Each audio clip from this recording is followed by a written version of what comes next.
Neleri? Ha? Yani ne demek istiyorsan, benim elim bəsdir demek istiyorsan. Ne? Benim ellerim bəsdir. Yo sadece söylüyorum ki Ama yandırmıram. yo yandır. Yo, ama herkes yandır, yandırma dediler bana. Ha, onlar da bilir de çünkü. Mənə düşmür mü? Nasıl düşmür mənə? Çet aranı karıştırmayın da. Bəstirin aranı karıştırdınız. Yazmayın arkadaşlar şeyini. Ekran basar mısın? Aranı karıştırmayın. Maşallah, sübhanallah de. Aa, Maşallah da deyirəm, sübhanallah da deyirəm. çok zamanlar olmuştu. Kaçı gün öldü? 11 gün uduzduk mu? 10 gün mü? 11 ha?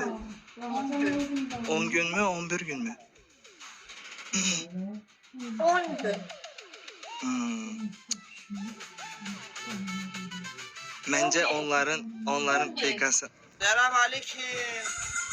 Selamünaleyküm. Kocaeli sen kimsin? Kocam benim. Ki keyifsiz. 07 keyifsiz abi. Selam aleyküm.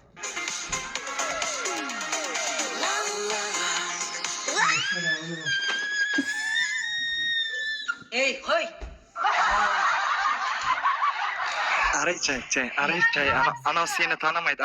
Aray anam seni tanımaydı. Korkup gitti korkup. Çatpari, peri çatti, per keçeri, pes korkutamız. Çatpari, peri çeri. Oo, korkutuyorsun kaç hadi. Buraya koştu kaç hadi kazanov. Nasılsın Melek? Ben değil de buna ne olmuş? Bu da bizim Kazakistan'dan arkadaşımızdı Nuray. Assalamu alaikum. Selamun aleyküm. Kalaysınız. Aleykümselam. Sajjariya çatti, terka çotti yase.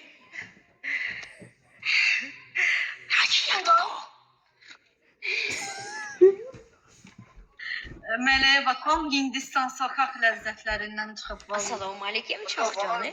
Sevinç, I love you. Tak, assalamu alaikum, I love you. Aleykümselam. Çalışsınlar Nuray almasınlar. Жақсы балам. Arkadaşlar ilk şeyde 3K dostlar. Mangdayga yerin gedi gitti mi? Yığıldı mı?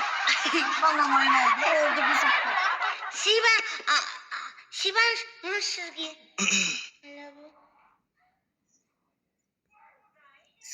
Çok sağ ol. Maşallah. Beyto. Malvina, Hanife, Zahar. Aziz Beyto sana. Bu ne bu evlilik? Merit mi? Mary mi? Baygat yedin be.